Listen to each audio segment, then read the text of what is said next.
আপনারা কি জানেন, একটা দেশের সর্বোচ্চ নেতা যখন বুঝতে পারেন যে তাকে খুব শীঘ্রই হত্যা করা হতে পারে, তখন তিনি কি করেন? তিনি কি লুকিয়ে পড়েন? তিনি কি ভয় পান? না, তিনি এমন এক মাস্টার প্ল্যান তৈরি করেন যাকে মিলিটারির ভাষায় বলা হয় ডেড ম্যান সুইচ। অর্থাৎ আমি যদি মারাও যাই, আমার বোতামে চাপ ঠিকই পড়বে, আর তোমরা ধ্বংস হবেই হবে। গত কয়েকদিনে নিউ ইয়র্ক টাইমস থেকে শুরু করে পশ্চিমা মিডিয়াগুলো একটা খবরে রীতিমতো কাঁপছে। খবরটা হলো, ইরানের supreme leader Ayatollah Ali Khamenei বুঝতে পেরেছেন আমেরিকা এবং ইসরায়েল তাকে এবং ইরানের টপ লিডারশিপকে টার্গেট করতে যাচ্ছে। কিন্তু আমেরিকা যেটা বুঝতে পারেনি তা হলো, খামেনি এমন এক ভয়ঙ্কর ফাঁদ তৈরি করে রেখেছেন যার ফলে তিনি বা ইরানের প্রথম সারির নেতারা যদি আজ শহীদও হন, আমেরিকার এয়ারক্রাফট ক্যারিয়ার থেকে শুরু করে মধ্যপ্রাচ্যে থাকা তাদের প্রতিটি ঘাঁটি এক রাতেই ধ্বংসস্তূপে পরিণত হবে। আমেরিকা ভেবেছিল তারা একটা নেতৃত্ব নিধনের হামলা চালাবে আর ইরান তাসের ঘরের মতো ভেঙে পড়বে, কিন্তু খেলাটা ঠিক এখানেই ঘুরে গেছে। আজকের প্রথম এবং সবথেকে বড় ব্রেকিং, হঠাৎ করে ইরানের নির্বাচিত প্রেসিডেন্ট মাসুদ পেজিশকিয়ানকে সাইডলাইনে পাঠিয়ে আইআরজিসির প্রাক্তন কমান্ডার এবং রাশিয়ার কাছের মানুষ আলী লারিজানিকে অঘোষিতভাবে ইরানের ক্ষমতা বুঝিয়ে দেয়া হলো। এর পেছনের ওয়ার্ড স্ট্র্যাটাজি কী? এবং এটাই রিয়ালিটিতে আপনারাই ইরানের ভিতরকার এত বড় একটা খবর সর্বপ্রথম শুনছেন। এরপর বিভিন্ন মিডিয়াতে আসবে, দেখবেন খামেনি ক্ষমতা বুঝিয়ে দিল লারিজানিকে। এই নিয়ে আমাদের স্পেশাল আরও একটি এপিসোড খুব শীঘ্রই আজ আসবে। আচ্ছা, খবরে ফিরে আসি। দ্বিতীয়ত, 4 layer security chain.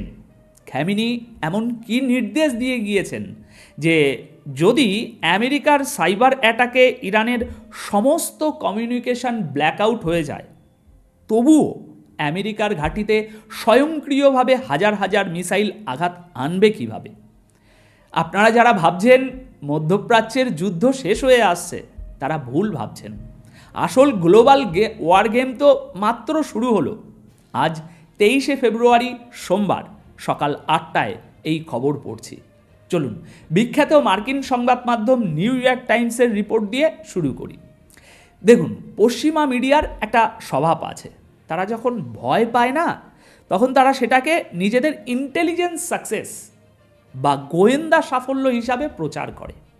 New York Times বলছে খামেনি তার নিজের হত্যার আশঙ্কা করছেন এবং সেই অনুযায়ী উত্তরাধিকারী প্ল্যান রেডি করছেন। এটা তো গেল খবরের হেডলাইন, কিন্তু আপনারা যারা আমার নিয়মিত দর্শক তারা জানেন আমরা হেডলাইনে বিশ্বাস করি না, আমরা প্রশ্ন করি।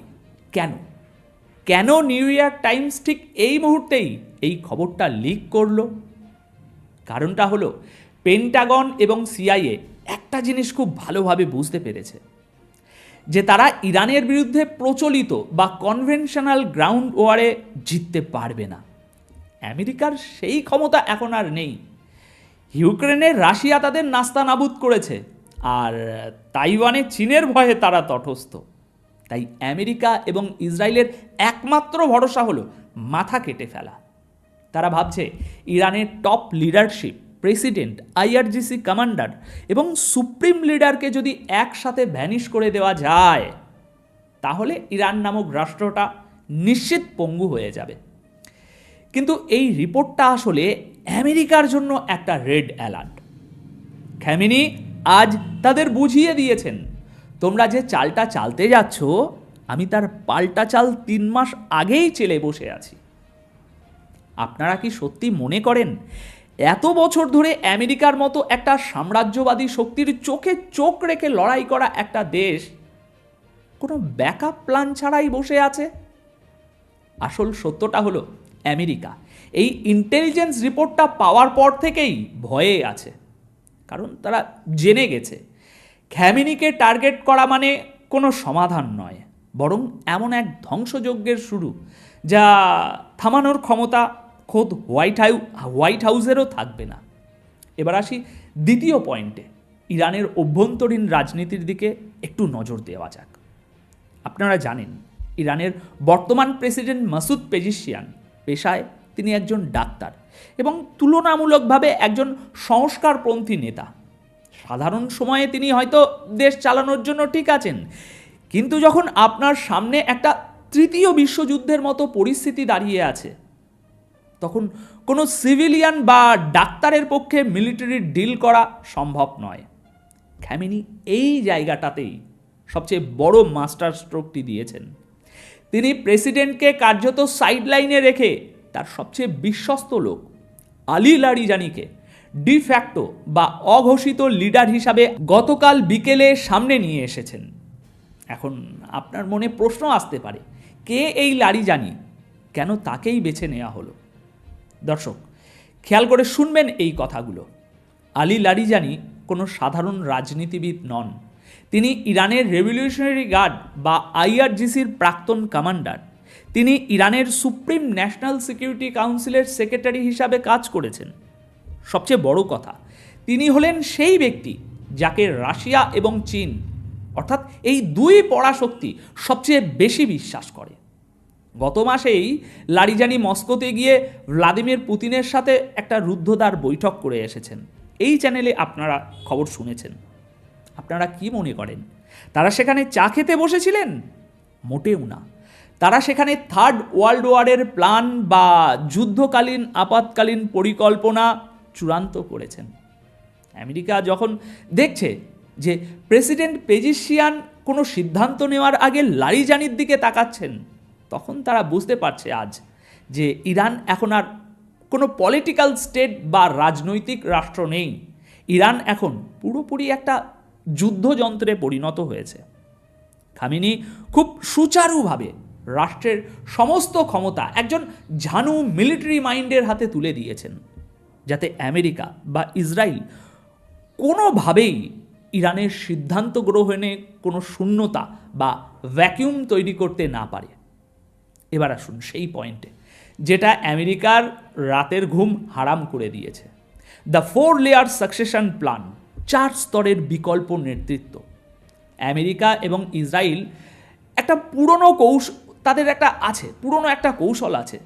তারা মনে করে কমান্ড স্ট্রাকচারের উপরের মানুষগুলোকে মেরে ফেললে নিচের মানুষগুলো দিশেহারা হয়ে যাবে, যেমনটা তারা অতীতে অনেক জায়গায় করার চেষ্টা করেছে। কিন্তু খামেনির এবারের প্ল্যানটা একটা পারফেক্ট মিলিটারি অ্যালগোরিদমের মতো। খবর অনুযায়ী ইরানের প্রতিটি গুরুত্বপূর্ণ সামরিক এবং সরকারি পদে 4 জন করে বিকল্প নেতা সেট করা হয়েছে। এর মানে কি? এর মানে হলো, যদি কমান্ডার এ শহীদ হন, স্বয়ংক্রিয়ভাবে কমান্ডার বি দায়িত্ব নেবেন। বি শহীদ হলে সি শহীদ হলে ডি, এবং এই ডি যখন দায়িত্বে আসবে তখন তিনি তার সাথে সাথে আরও 4 জন নতুন বিকল্প তৈরি করে ফেলবেন।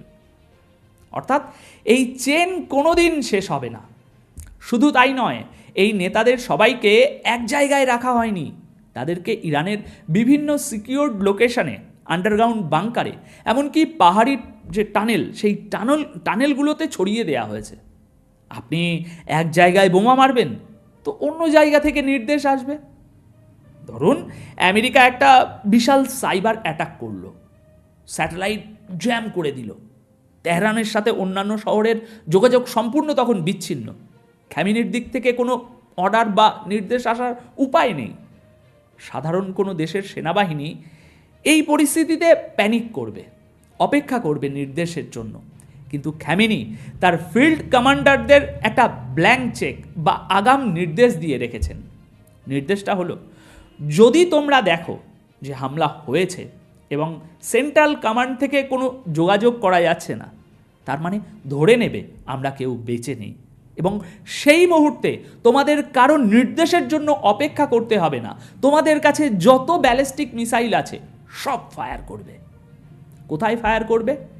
টার্গেট আগে থেকেই লক করা আছে। 1, মধ্যপ্রাচ্যে থাকা আমেরিকার প্রতিটি মিলিটারি বেস। 2, পারস্য উপসাগরে থাকা আমেরিকার এয়ারক্রাফট ক্যারিয়ার এবং যুদ্ধজাহাজ। 3, ইসরায়েলের সমস্ত স্ট্র্যাটেজিক স্থাপনা। এই হলো ডেডম্যান সুইচ। আমি মরব, কিন্তু আমার মৃত্যু নিশ্চিত করবে যে তুমিও আর বেঁচে ফিরবে না। আমেরিকা এই কারণেই এখন সরাসরি ইরানে বড় কোনো হামলা করতে 100 বার ভাবছে। তারা জানে খ্যামেনি বা লারিজানিকে হত্যা করলে যুদ্ধ থামবে না, বরং এই যুদ্ধ এমন এক পর্যায়ে চলে যাবে যেখানে আমেরিকার অর্থনীতি, তাদের তেলের সাপ্লাই চেন, বিশেষ করে হরমুজ প্রণালী চিরতরে বন্ধ হয়ে যাবে। আর হরমুজ প্রণালী বন্ধ হওয়া মানে পুরো পশ্চিমা বিশ্বের অর্থনীতিতে ধস নামা।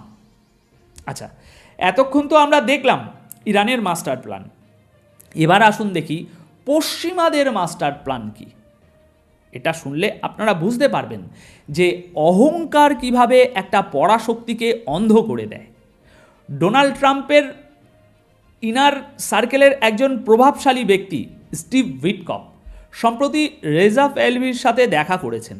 এই রেজা পেহলভিকে, সে হলো 1979 সালের ইসলামী বিপ্লবের আগে ইরানের যে পশ্চিমা সমর্থিত স্বৈরাশাসক শাহ ছিল তার ছেলে, যে কয়েক দশক ধরে আমেরিকায় বসে বিলাসবহুল জীবনযাপন করছে। আমেরিকার প্ল্যানটা শুনুন। তাদের প্ল্যান হলো তারা ইসরায়েলকে দিয়ে ইরানের টপ লিডারশিপকে হত্যা করবে, এরপর সিআইএর মদদে ইরানে কিছু ভাড়াটে লোক দিয়ে রাস্তায় দাঙ্গা বা প্রোটেস্ট শুরু করাবে, এবং ঠিক সেই চরম বিশৃঙ্খলার মুহূর্তে তারা রেজা পেহলভিকে একটা প্রাইভেট চার্টার্ড ফ্লাইটে করে মার্কিন ফৌজের পাহারায় তেহরানে ল্যান্ড করিয়ে দেবে, নামিয়ে দেবে। পেহলভি নেমে বলবে, আমি তোমাদের মুক্তিদাতা। আর আমেরিকার মিডিয়া সাথে সাথে ব্রেকিং নিউজ দেবে, ইরানে গণতন্ত্র ফিরে এসেছে, রেজা পেহলভি নতুন নেতা। এরপর আমেরিকার ফোর্স সেখানে ঢুকে পড়বে। আপনারা কি বুঝতে পারছেন আমেরিকা কতটা ডিলিউশন বা মোহগ্রস্ত হয়ে আছে? তারা ভাবছে এটা 1953 সাল। 1953 সালে সিআইএ ঠিক এইভাবেই অপারেশন আইজ্যাক্স চালিয়ে ইরানের নির্বাচিত প্রধানমন্ত্রীকে হটিয়ে এই পেহলভির বাপকে ক্ষমতায় বসিয়েছিল। তারা ভাবছে ইতিহাস তারা আবার রিপিট করবে। তারা ভাবছে এটা হলিউডের কোনো সস্তা অ্যাকশন মুভি। কিন্তু তারা এটা বুঝতে পারছে না যে আজকের ইরান 1953 সালের ইরান নয়। আজকের ইরানের পিছনে দাঁড়িয়ে আছে ভ্লাদিমির পুতিন এবং শি জিনপিংয়ের মতো গ্লোবাল পাওয়ার। আমেরিকা যে প্রপাগ্যান্ডা ছড়াচ্ছে যে লিডারশিপকে মারলেই ইরানের জনগণ রাস্তায় নেমে আমেরিকানদের একেবারে ফুল দিয়ে বরণ করবে, এটা পশ্চিমা মিডিয়ার সবচেয়ে বড় মিথ্যে। বাস্তবতা হলো খ্যামেনির অবর্তমানে যদি এই 4 লেয়ার লিডারশিপ ক্ষমতা নেয়, তারা কোনো পলিটিক্যাল স্টেটমেন্ট দেবে না, তারা সরাসরি ফতোয়া জারি করবে একটা দীর্ঘস্থায়ী যুদ্ধের। তখন আর কোনো কূটনীতি থাকবে না।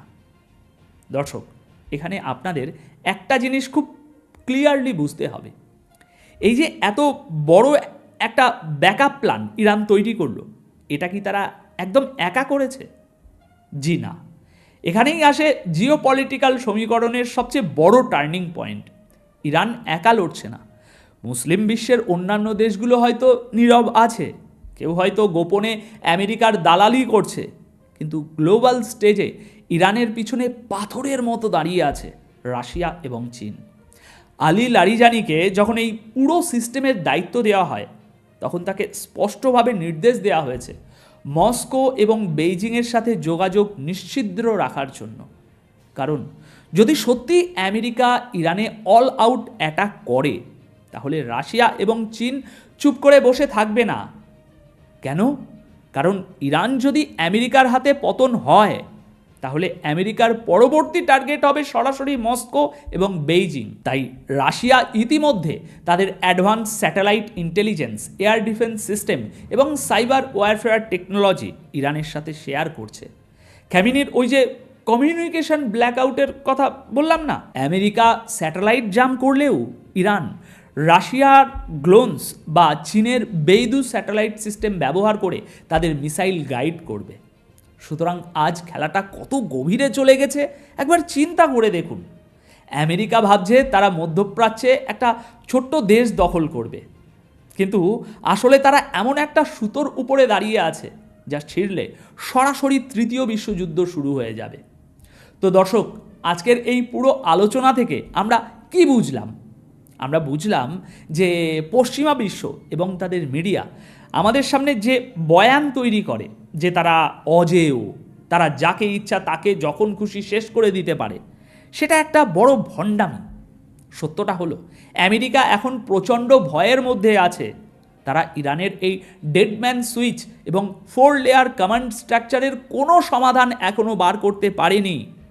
তারা জানে যদি তারা একটা ভুল চাল চালে, তবে পারস্য উপসাগরে তাদের বিলিয়ন বিলিয়ন ডলারের এয়ারক্রাফট ক্যারিয়ারগুলো আটলান্টিকের তলদেশে যাওয়া ছাড়া আর কোনো উপায় থাকবে না। খামেনি বেঁচে থাকুন বা শহীদ হন, তিনি ইরানের সিস্টেমকে এমনভাবে সাজিয়ে দিয়ে যাচ্ছেন যে আমেরিকার জেতার কোনো রাস্তাই তিনি খোলা রাখেননি। তারা হামলা করলেও ধ্বংস হবে, আর হামলা না করে বসে থাকলেও ইরানের মিসাইল প্রোগ্রাম যেটা আছে এবং নিউক্লিয়ার প্রোগ্রাম যেটা আছে ওগুলো প্রতিদিন আরও শক্তিশালী হবে। প্রিয় দর্শক, আমেরিকার পতন কি তাহলে এভাবেই শুরু হলো? তাদের নিজেদের তৈরি করা ফাঁদেই কি তারা এবার চিরতরে আটকে পড়তে যাচ্ছে? আমি আপনাদের মতামত জানতে চাই, আপনারা কি মনে করেন? আমেরিকার এই অহংকার এবং এই রিজিম চেঞ্জের ফ্যান্টাসি কি এবার মধ্যপ্রাচ্যেই কবরস্থ হবে? ইরানের এই স্ট্র্যাটেজি নিয়ে আপনার বিশ্লেষণ কি? কমেন্ট সেকশানে অবশ্যই আপনার মতামত জানাবেন। পশ্চিমা প্রপাগ্যান্ডার বিরুদ্ধে আসল সত্যটা ছড়িয়ে দিতে ভিডিওটি আপনার বন্ধুদের সাথে শেয়ার করুন। দেখা হবে পরবর্তী ভিডিওতে নতুন কোনো বৈশ্বিক সমীকরণের বিশ্লেষণ নিয়ে। ততক্ষণ পর্যন্ত চোখ কান খোলা রাখুন, কারণ বিশ্ব দাবা খেলায় কোনো কিছুই এমনি এমনি ঘটে না। ধন্যবাদ আপনাদের সকলকে।